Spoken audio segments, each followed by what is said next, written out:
what's the difference between men and women? Well, how do they differ? Well, the first thing we might observe is that if you look at personality differences between prepubescent boys and girls, they're not very large. Boys and girls don't differ in terms of their trait neuroticism, for example. What happens is that when puberty kicks in, women's trait neuroticism rises, and it stays higher than men for the rest of their life. And this is why you see this reflected in the different kinds of psychopathology that beset the two sexes. So men are overrepresented in alcoholism, drug abuse, antisocial personality, and a host of learning disorders, as well as attention deficit disorder.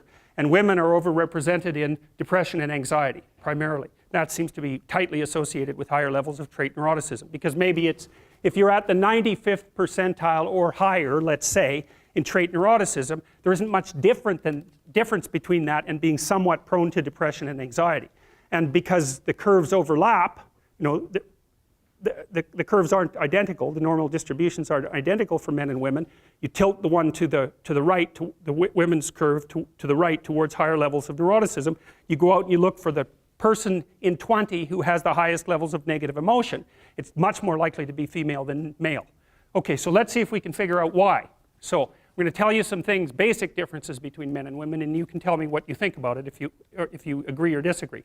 Okay, first, size differential emerges between men and women at puberty, right? Because boys and girls are roughly the same size and roughly the same strength, but men get bigger at puberty when the testosterone kicks in, and more importantly, not only do they get taller and heavier, but their upper body strength is much higher.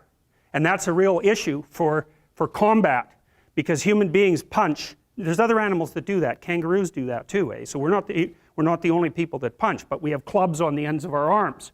And so that's how we defend ourselves. And so if you have a lot of upper body strength, especially across the shoulders, and you're heavier, then you can step into the punch and it's a lot more devastating. Now, it is the case that if you look at the statistics for physical altercations in marriage, women attack their husbands more often than the husbands attack their wives. Well, you think, why is that? Well, let's assume that there isn't any reason other than both people in a relationship can get upset, and the women know that if they hit their husbands, nothing's really going to happen, right? Because if you're if you're a woman about that high and your husband is, say, my height, unless you hit me with an object or something that's sharp, the probability that you're going to do me any serious damage is pretty low. You might hurt me, but if I do the reverse and hit you, and I really hit you, and so the reason, at least one of the reasons why women can be more physically aggressive in minor ways in a relationship is because everyone knows, the wife and the husband equally, that the consequence of the physical aggression is much more limited.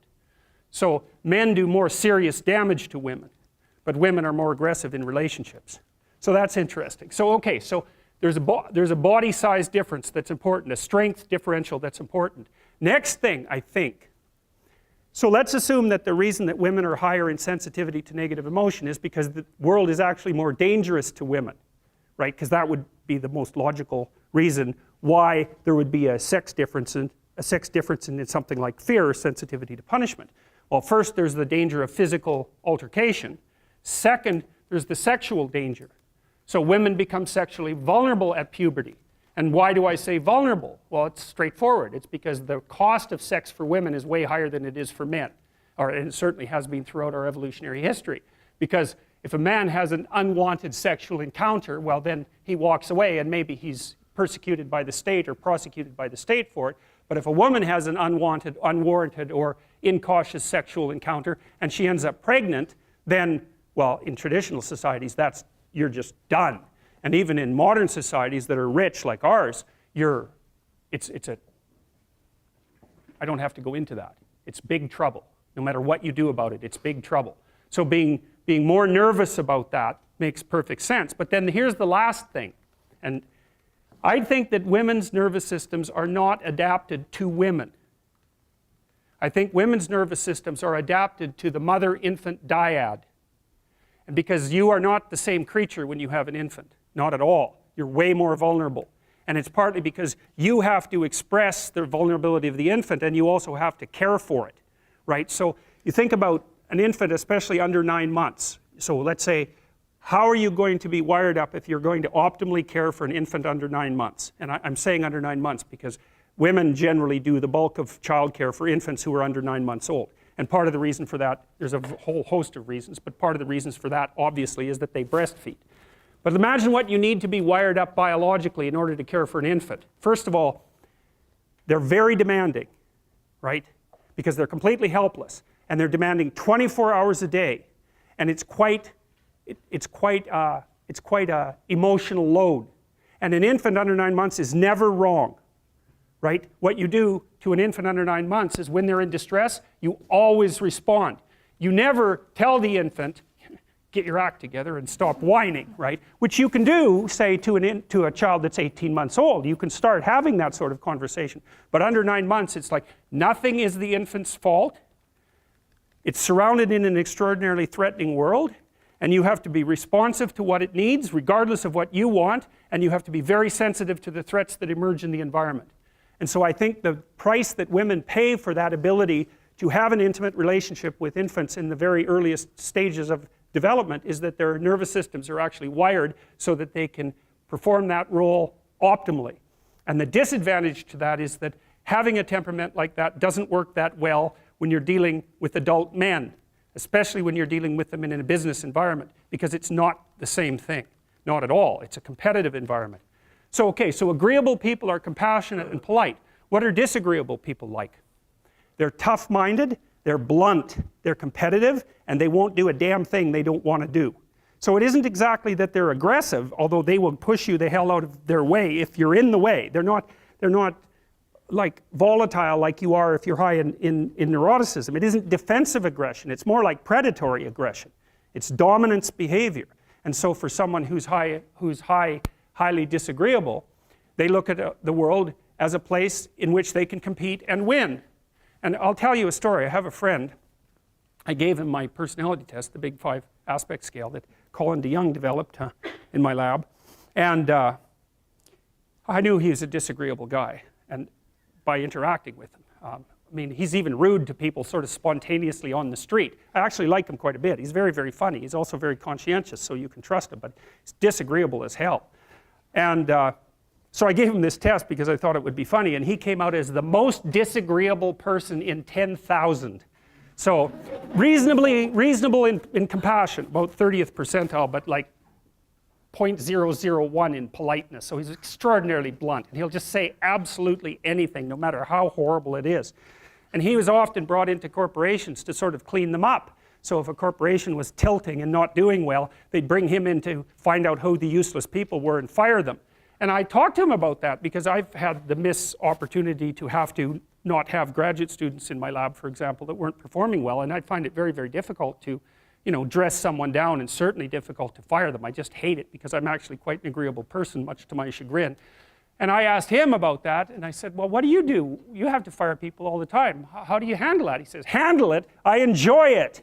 And I thought, wow, that's so interesting that someone would have that response. I said, well, what do you mean you enjoy it? He said, look, I go into these companies and I analyze the performance of groups of people, right? And in those groups, there are people who are really striving, really trying hard and working themselves really hard and being productive. And then there's these people that are just doing nothing. They're completely in the way. They don't carry their weight at all. They take advantage every chance they get. And they're always whining about why they can't work. It's like, I find out who they are, I call them into my office, and I tell them exactly what they've been doing. It's like, hit the road, buddy. You've had your run of it. And I thought, oh yeah, okay, fair enough. Well, I can tell you, I've had situations in my lab where I had underperforming graduate students. And one of the things that was really awful about that was that it was really hard on the high-performing graduate students, because they felt that even being in the same category as the people who weren't working hard and pulling their weight devalued what they were doing, and that's exactly right. And so this is also why there's a conscientiousness trait and an agreeableness trait. Because conscientious people judge you on your accomplishments, right? They don't give a damn about your feelings, not a bit. It's like, are you doing the work or not? Whereas agreeable people think, well, your mother's sick, and you've got a bunch of family problems, and we all have to take care of each other, and it's no wonder that you're having a rough time. And like, you can't say that one of those attitudes is correct and the other isn't correct. You can't say that. There wouldn't be those two dimensions if there wasn't something correct about both of them. But you can certainly point out that often they conflict, and so the demand for for inclusiveness and unity and care, and the demand for high-level performance in a hierarchical structure. They're very different orientations in the world. And so it's complicated for people who are agreeable and conscientious. And actually, I think often that large corporations and large institutions of any sort run on the unheralded labor of people who are high in agreeableness and high in conscientiousness, and they're disproportionately women. And my experience in large institutions has been that if you want to hire someone to exploit appropriately, no, not appropriately, if you want to hire someone to exploit productively, you hire middle-aged women who are hyper-conscientious and who are agreeable, because they'll do everything. They won't take credit for it, and they won't complain. And that's nasty, and I think that happens all the time. And so one of the things you have to be careful of if you're agreeable is not to be exploited, because you'll line up to be exploited. And I think the reason for that is because you're wired to be exploited by infants. And so that just doesn't work so well in that actual world. And one of the things that happens very often in psychotherapy, you know, people come to psychotherapy for multiple reasons, but one of them is they often come because they're too agreeable. And so what they get is so-called assertiveness training, although it's not exactly assertiveness that's being trained. What it is the ability to learn how to negotiate on your own behalf. And one of the things I tell agreeable people, especially if they're conscientious, is say what you think. Tell the truth about what you think. There's going to be things you think that you think are nasty and harsh. And they probably are nasty and harsh, but they're also probably true. And you need to bring those up to the forefront and deliver the message. And it's not straightforward at all, because agreeable people do not like conflict. Not at all. They smooth the water. You know, and you can see why that is in accordance with the hypothesis that I've been putting forward. You don't want conflict around infants. It's too damn dangerous. You don't want fights to break out. You don't want anything to disturb the relative peace. You know, and if you're also more prone to being hurt physically and perhaps emotionally, you're also maybe loath to engage in the kind of high-intensity conflict that will solve problems in the short term, because it takes a lot of conflict to solve problems in the short term. And you know, if that can spiral up to where it's dangerous, which it can if it gets uncontrolled, it might be safer in the short term to keep the waters smooth and to not delve into those situations where conflict emerges. The problem with that is it's not a very good medium to long-term strategy, right? Because lots of times there are things you have to talk about because they're not going to go away.